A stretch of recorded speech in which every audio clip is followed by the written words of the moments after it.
Bonjour à tous, semaine spéciale Salon de Détroit, voici sans plus attendre les trois vedettes de ce lundi 9 janvier, la Kia Stinger, la Porsche 911 GTS et le Volkswagen Tiguan Allspace.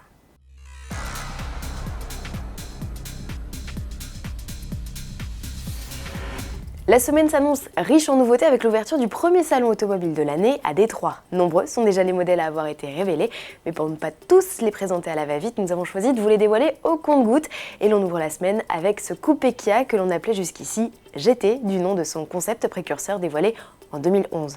En réalité, la nouvelle sportive haut de gamme du constructeur coréen, longue de 4,83 m, se nomme Stinger, GT étant désormais le qualificatif de la version la plus vitaminée. Sous le capot, le coupé peut recevoir un 4 cylindres de litre turbo de 255 chevaux ou un V6 de 365 chevaux. Le 0 à 100 km/h est expédié en 5 secondes 1, de quoi faire de cette Kia de série la plus performante de l'histoire. Cette propulsion est également disponible en 4 roues motrices et proposée avec une boîte automatique à 8 rapports avec palette au volant. Question look qui semble avoir puisé son inspiration chez les stars du marché, XF, Panamera ou encore A7 Sportback pour la poupe.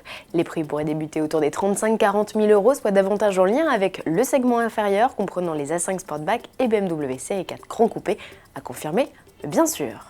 Le voici, le Tiguan Allspace, maintes fois aperçu camouflé. Le SUV XL de Volkswagen se dévoile enfin à l'occasion du salon nord-américain.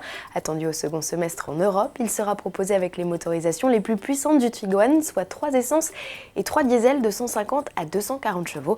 Tous profitent de la boîte automatique à double embrayage et de la transmission intégrale, excepté les TDI et TSI 150. 22 cm plus long qu'un Tiguan classique, le Allspace profite d'un empattement en hausse de 11 cm. À la clé, une meilleure habitabilité et la possibilité d'opter pour 2 strapontins dans le coffre, volume de chargement qui dans la transformation a gagné 115 litres. Autre nouveauté de ce salon de Détroit, la 911 GTS. Porsche restyle 3 variantes d'un coup, le coupé, le cabriolet et la targa.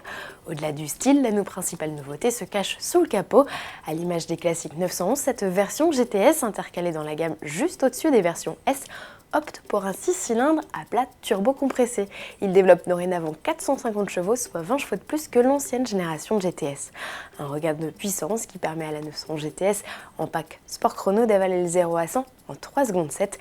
Mise à prix 127 055 €, notez que les 911 GTS sont disponibles en 2 ou 4 roues motrices. Pour finir, coup d'œil sur le Dakar après une semaine de compétition. Stéphane Peter-Hansel conserve les commandes de la course devant ses équipiers chez Peugeot, Sébastien Loeb et Cyril Després. Une course pour le moins mouvementée, la météo a eu raison de la spéciale 6 samedi et la 7e étape de ce lundi a été raccourcie en raison des intempéries. Les concurrents devront se battre avec le chrono 161 km durant contre 322 prévus. Dimanche, c'était repos pour tous à La Paz, la capitale la plus haute du monde. À demain.